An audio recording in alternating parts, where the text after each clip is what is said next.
bagi kita semua. Kita masih dalam perayaan Paskah, yaitu hari kebangkitan Yesus Kristus.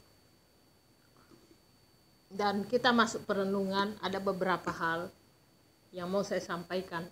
Yang pertama, melalui perayaan Paskah ini, kita mengingat bahwa Tuhan Yesus sudah menderita bagi kita, sudah disalibkan bagi kita, sudah diolok, dicambuk bagi kita untuk menerima kasih karunia Allah. Jadi kita umat manusia menerima kasih karunia Allah itu supaya kita menerima keselamatan yang kekal.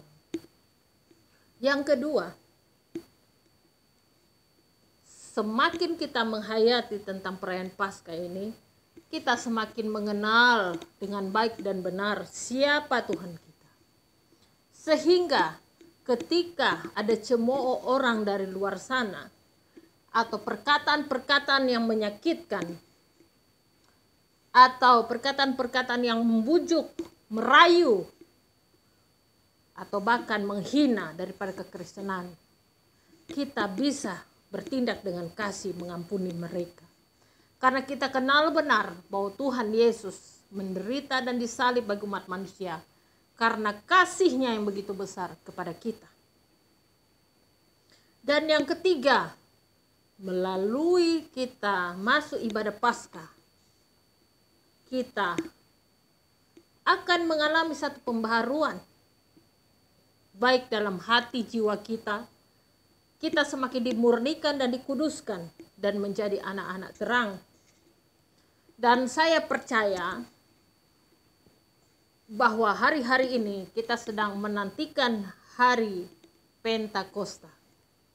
Saya yakin kita rindu diurapi oleh Tuhan, dikuduskan oleh Dia, dipakai untuk pemberitaan kerajaan-Nya, dipakai oleh Tuhan.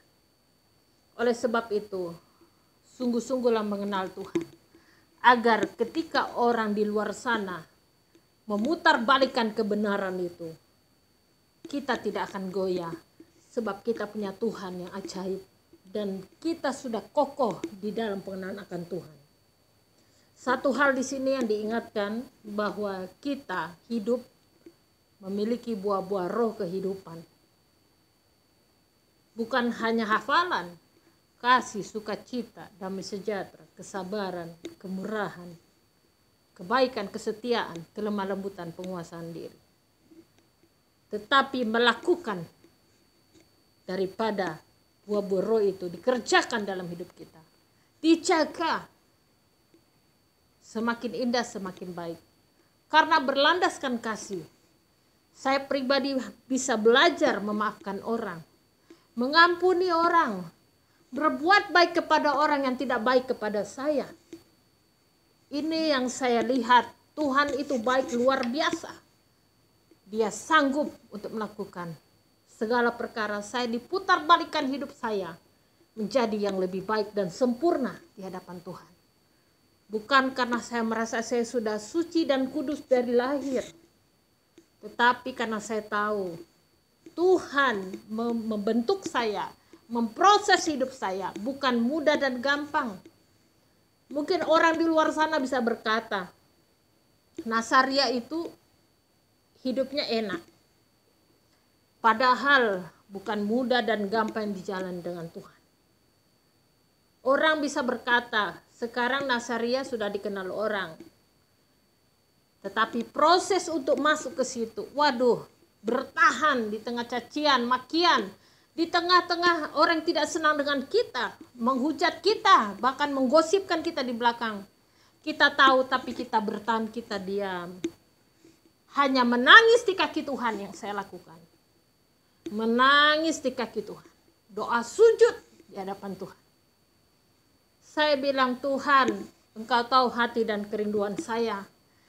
Oleh sebab itu saya tahu apa tujuan Tuhan dalam hidup saya. Itu yang membuat saya kuat menghadapi pencobaan apapun di dunia ini. Dan saya percaya, saya yakin benar bahwa semuanya mendatangkan satu kebaikan bagi siapapun orang yang mengasihi Dia, termasuk saudara dan saya. Tetapi hai kau dengar, mungkin yang masih suam-suam kuku, yang masih belum percaya benar dengan firman Tuhan. Saya mau katakan satu hal, kalau kau mau hidupmu dirubah, kau tidak bisa menyuruh orang lain berubah. Dirimu dulu, lakukan dan kerjakan firman Tuhan. Maka karya Allah sudah pasti nyata dalam hidup kita. Terpujilah nama Tuhan. Inilah perenungan yang bisa saya sampaikan di kita untuk kita saat ini. Jadi berkat, dampak, dan menjadi saksi Tuhan.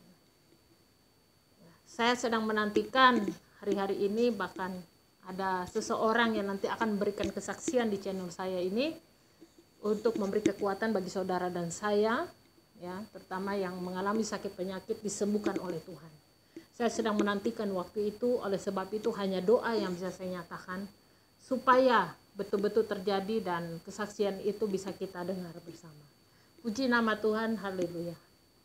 Terima kasih yang sudah menyimak channel ini. Tuhan Yesus memberkati. Shalom.